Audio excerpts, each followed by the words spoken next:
Hi, the project that we chose was the Tundra. And the Tundra has the coldest climate of all the biomes. And you can see that since it's the coldest, it has ice and snow because of the freezing temperatures.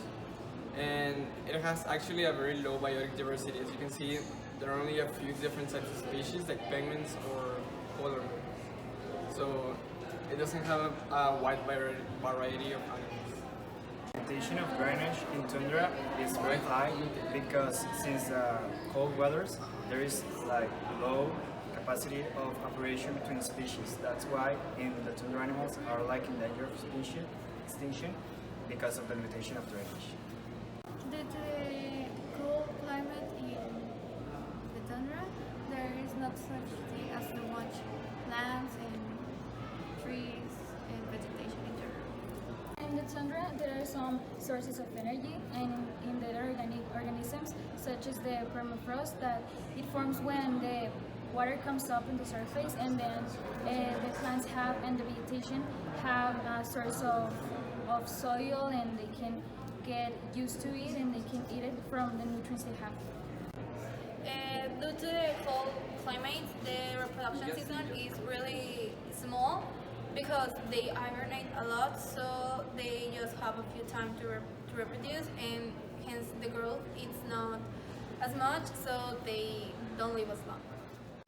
Hello, my name is Andres Escobar, and I will teach you today about the species in the tundra.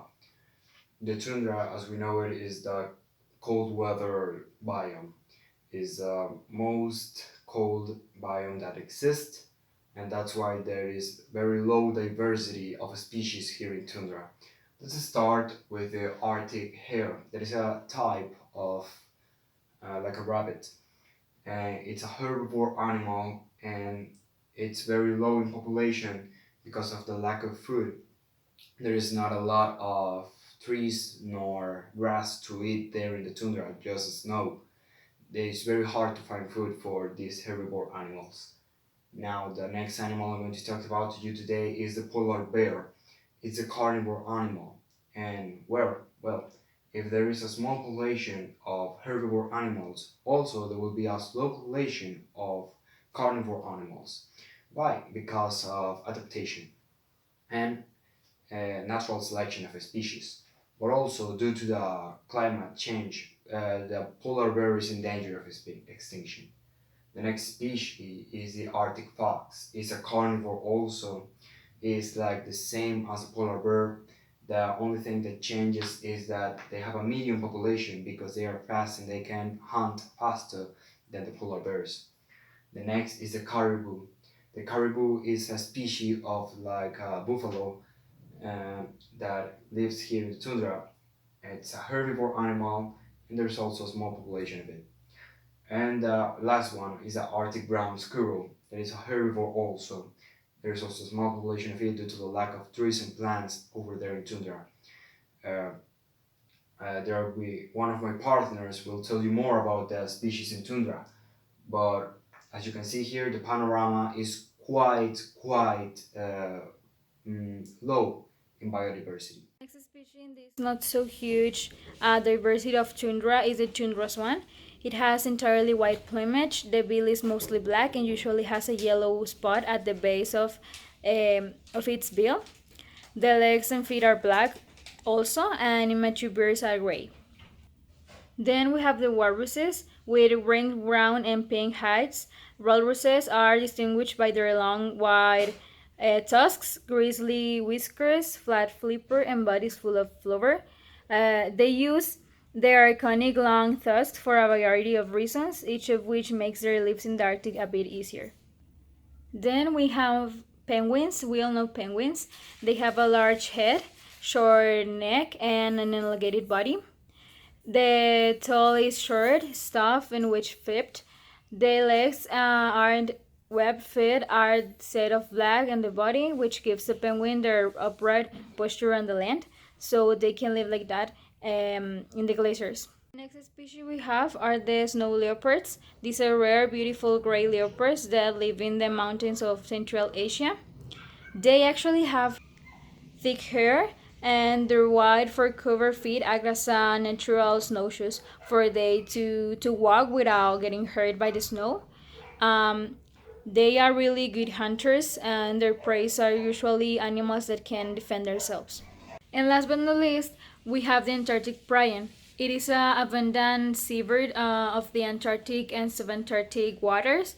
It is really beautiful, so people is like always in the hunt of them, and they really are a species that has a lot of contributions to the tundra. My name is and I'm going to be talking about the tundra vegetation, how the characteristics, how is it that the climate affected, and also the different kind of vegetation there is in the different types of tundra, because there is not only just one type of tundra. So all of these characteristics, how is it that it affects the fact that the climate is really harsh and extreme, and yeah. Okay, so tundra vegetation is tough. It has adapted to extremely hard conditions of the tundra. Plants have to be strong to survive the acute cold, drought, severe winds, and extremely short growing season of the tundra. All of this is because of the places where the tundra is. So there are two types of tundra, the alpine and the Arctic one. The Arctic tundra is about in the North Pole and is known for the cold, deserted-like conditions. So it's like all the North Pole, all that kind of places are like really cold, and there are a lot of snow all throughout the year. Like the ground is frozen all year round, and the growing season there is from about 50 to 60 days. Then there's the alpine tundra that is found on the mountain ridges throughout the world at high altitude, like the top of the highest mountains. That's where the alpine tundra is. The growing season in this is approximately about 180 days, and this is not as cold as like it is really cold. That's why it's a tundra, but there is not as much snow there. Both types of tundra have similar vegetation, not exactly the same, but at least similar, and it mainly consists of grasses, shrubs, mosses, and lichens, which are like really small plants that can actually survive even with the frozen ground. So that's where you can find all these kind of plants. Some examples of tundra's vegetation in trees are small shrubs and perennial herbs that grow like in form of a bulb a little bit over the soil, and evergreen trees their leaves are in adaptation to the short growing season.